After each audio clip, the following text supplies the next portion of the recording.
Yo, what's going on guys? Welcome back to the channel. We're doing some more invasions on the Ring Stinger build. I was having too much fun with this build, so I've carried on invading with it. I've added a couple of weapons. I've got the Gargoyle's Black Blade. Look at this thing of absolute beauty. And then as well as this, I've added the Meteoric Ore Blade. Really cool katana. It's got a really nice Ash of War and a really smart heavy attack on it. I'm still throwing around my big golden rings. It's just too much fun, guys. Little recap on the stats here. It's a level 65 build. That's all the information. But if you want more of a rundown on this one, just check out the last video. It's all at the start of that one before the invasions. But we're going to crack straight on with things, guys. Let's get into it.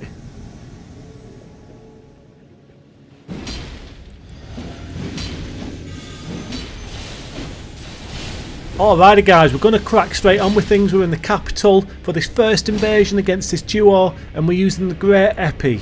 The original weapons on this one were the Great Epi and the Zweihander, the two original swords, but as I said, I knew there was room for expansion when it came to the weapons, so I picked the Gargoyle's Black Blade and the Meteoric Ore Blade to add to it for a little bit of variation. Just a bit of variation, guys. Variation is the spice of life, and I love spice. So add a couple more weapons onto the build and it's just all good. It's all good. The Great Epi is a lot of fun. I love this thrusting sword. I never usually use heavy thrusting swords. I don't know why, but look at this horse there just get absolutely deleted with a discus of light. All's up in you with a big golden discus of light. I just love gold. I love big golden rings, and I've just been running around the lands between over this last few days after having made this build. I've just been throwing my big golden rings all over the place, and I'm just absolutely loving it, guys. I was due to move on to the next build, but I finished that last video, and I just knew there was more potential for some more invasions with this build. I was like Frodo up at the top of Mount Doom, when he's got his one true ring. He's got his own golden ring, hasn't he? His precious ring. He's got his one true ring, the big golden ring, and it was time for Frodo to throw his one true ring into the mouth of Mount Doom. You know what I mean? When he was at the top, and he was like, "I'm gonna throw it in, Sam. I'm gonna throw it in." But then it came to it, and he just couldn't do it. He couldn't let go of his one true golden ring. But only it's same with me on this build. Only I'm not throwing this build into Mount Doom. I was just going to put it to the back of my queue, like my back of my invasion queue, because I've got other builds. So it was time for me. It was time for me to put this build at the back of the queue, just like Frodo throwing a one true ring into Mount Doom. But I just couldn't do it, guys. I had to hold on to it. I said to Sam, Sam, I can't throw it in Mount Doom yet. I can't throw it in Mount Doom yet, Sam. I'm going to carry on invading, and then Gollum comes along and jumps on my back, and he's like, I want the ring. I'm like, Gollum, get off me, you weirdo. Go away, Gollum. No one likes you. No one likes you. Leave me to me invading and let me go and throw around the one true ring all over everyone on the lands between, and I'm going to absolutely demolish everyone just with the lovely golden rings, and it's a beautiful thing, guys. It's a beautiful thing. Frodo was right. You should have never thrown the ring into the map, into Mount Doom. Just keep it. The rings are too precious. The golden rings, they're just way too precious. This horse knew it. That's why he jumped off the edge there, because he just knew that the golden rings were just way too strong. So we're all up in the royal capital for this one. We're all up in Lendel, the city of gold. You know what I mean? I'm in the city of gold, and I've got them golden rings, and I'm going to make them sting. I'm going to sting you with my rings. I'm going to give you some ring sting with my lovely big golden rings. And this is the first invasion of this video that's showcasing one of the new weapons on the build. This is the Gargoyle's Black Blade. Really smart greatsword. It makes a nice change from the Zweihander. It's a little bit quicker. Plus, it's got a really cool Ash of War. Watch this. The summon there, down to one shot. Corpse Wax Cutter. Absolutely melted him with it. He tried to throw a grenade at me, and he should have healed, because that gave me a chance to just destroy him with the Ash of War. Big mistake. Big mistake. Think about your actions. Just take a minute to think about what you're doing. If you're one shot, don't go for the grenade throw. Don't do it. Just heal up. And we finished the host off there with the Corpse Wax Cutter as well on the Gargoyle's Black Blade. What a weapon. What an addition to the build. It's just a beautiful thing. It just suits it so well, guys. It's a good addition. Really good addition. Like I said, it's a nice change from the Zweihander, because that's obviously a colossal sword. So having a great sword on the build like this, it's a bit quicker, it's a bit of variation once again. Like I said earlier, you can't beat a bit of variation on the build. And it's got that faith investment as well, so it's getting some good damage numbers out of this build, because this build has got faith and intelligence. So that does actually leave us open for quite a lot of weapon selection. We've not got a massive amount of faith and intelligence, but with the small amount we've got on this build, you'll be surprised just how many weapon classes and different styles of weapons that actually covers. So, you know, we've got a nice bit of variation that we can choose from. We get a little stuck here against this wall, but we use the Endure and the dagger to push through their attacks and get out. And again, look at the Ash of War. It's just so cool. It's like Vacuum Slice, only it's got that red laser beam effect on it, and it's got that kind of lingering after effect damage as well. One thing about this build is that I'm not using the Shard of Alexander on it. If I was using the Shard of Alexander, I would definitely be getting a lot more damage out of the Ash of War on this weapon, and I think once or twice during this invasion I could have probably got a kill or two with the Ash of War, just having that little bit of a boost from the Shard of Alexander. But obviously, you know, it's a very stat intensive build. See, look at that, Ash of War there. If we had the Shard of Alexander, maybe we would have killed the host. But like I said, it's quite a stat intensive build, so I don't really have the talisman runes to include the Shard of Alexander, because I'm using the 2 heirlooms to boost my intelligence and my faith. I'm using the Saw Seal, and then what is the fourth? What's the 4th talisman I'm using? I think I'm using the Crimson Amber +2, I believe, for the extra health, just for a bit more tankiness. You can see there, those 2 in the last invasion just got the better of me. They managed to get the kill. Fair play. Good invasion. I can't argue with that, guys. It was a good invasion, and it just showed some of the good work that the Gargoyle's Blackblade is doing for me. I never mind losing. I never mind losing a good invasion like that. It was a good scrap against those 2. Even if one of them did have the Radan's armour on and he was a bit of a Kevin, I don't mind that.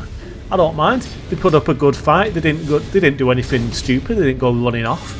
They had a couple of pretty honest builds. Fair play to them. Fair play. And I've got these 2 now up in the mountain tops, the big old snowy mountain tops.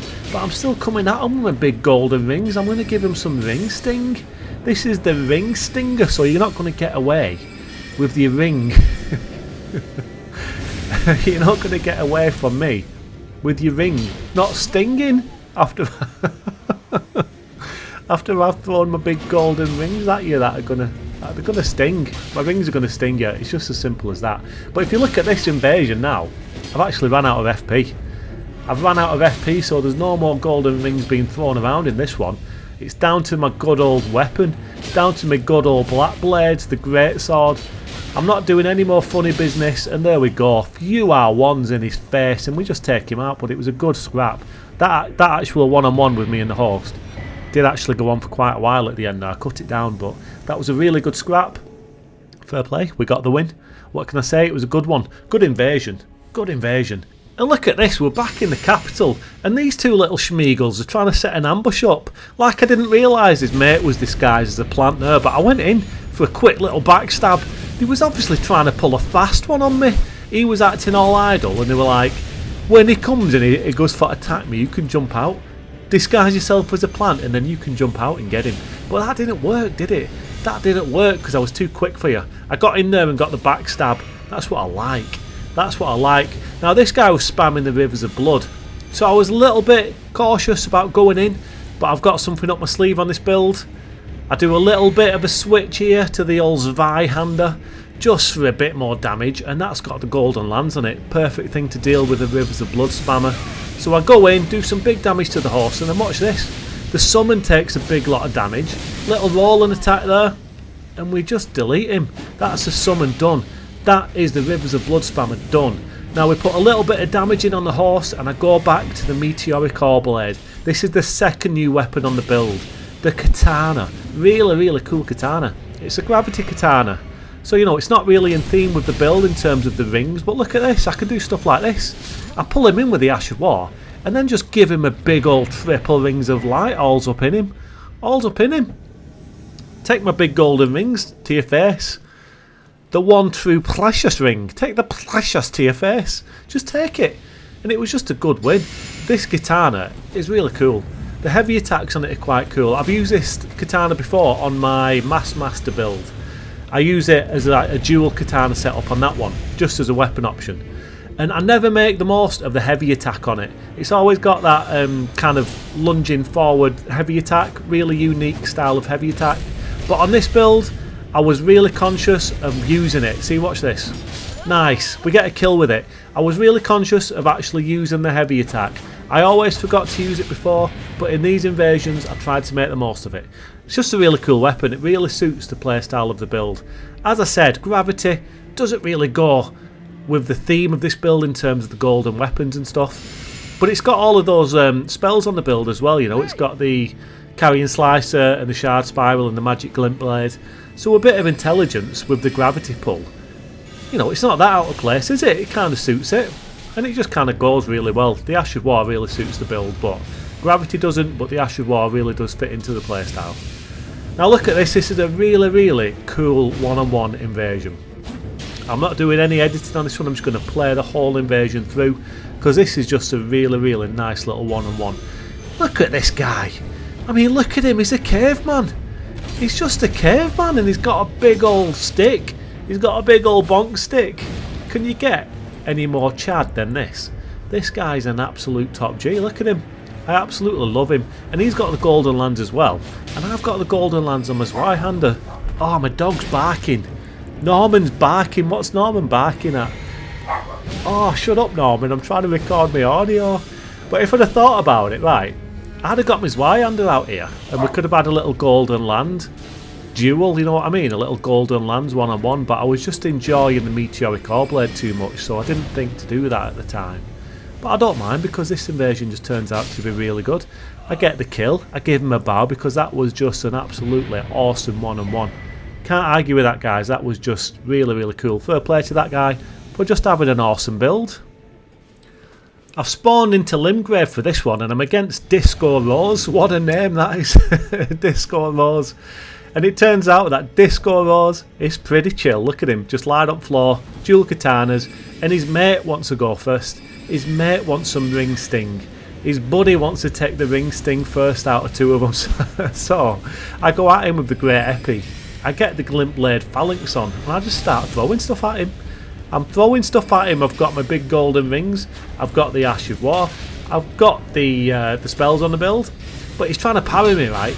So I get the Zweihander out and go two-handed and do some big heavy attacks on him because he ain't going to parry that. He can't parry that.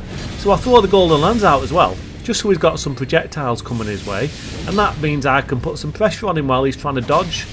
But the projectiles don't last a long time, but they're a cool little addition with the golden lands. You can use it when you're under pressure because it does that big kind of burst damage. If you've got a gank rushing you down, it can be really good, but also it can be good if you want to do a bit of projectile harassment, if they're a bit of a distance away from you.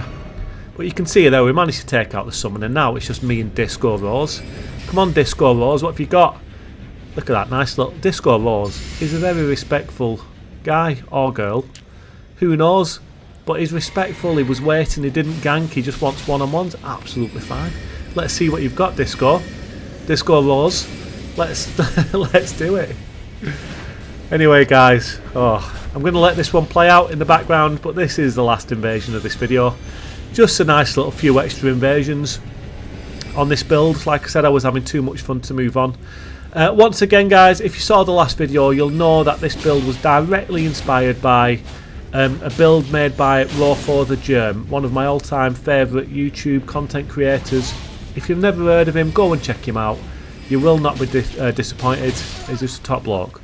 But anyway, guys, thank you so much for watching. I hope you enjoyed the video. Look after yourselves, and I'll see you all next time.